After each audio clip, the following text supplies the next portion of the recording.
when we started writing this book, sometimes I call it memoir-like. It's also spiritual journey-like. It seems really narcissistic to us to write a memoir. Who wants to read our stories? Our wonderful publisher convinced us that some people might.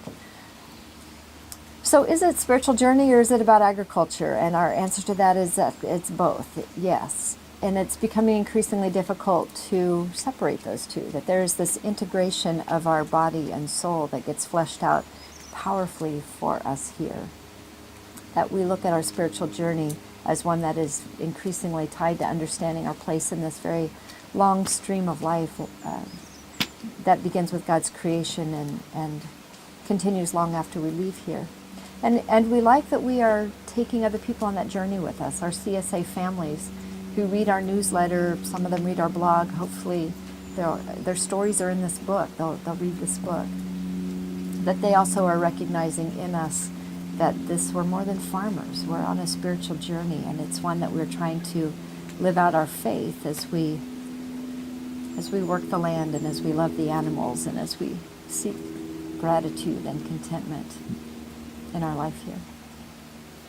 One of the stories we tell in the book is a time where I was out in the garden with my daughter Megan Anna, and she had in her Moby wrap her little baby, my granddaughter Grace Auden, and we were all out there in the bean patch, and I remember having a pretty rich, deep conversation with Megan Anna about spiritual life. And so there we were picking beans, talking about spiritual life, and coming up with all kinds of interesting metaphors about how nature grows and how in fact you can't stop nature from growing, and how our spiritual life just sort of keeps moving forward in various ways. And at the same time, we at some point stopped, and I remember saying, it's not just metaphor though. There's something about the green bean itself that's just an amazing evidence of God's grace, God's care for creation to make something like this to sustain us, that would give us delight and the joy of growing and then the joy of eating.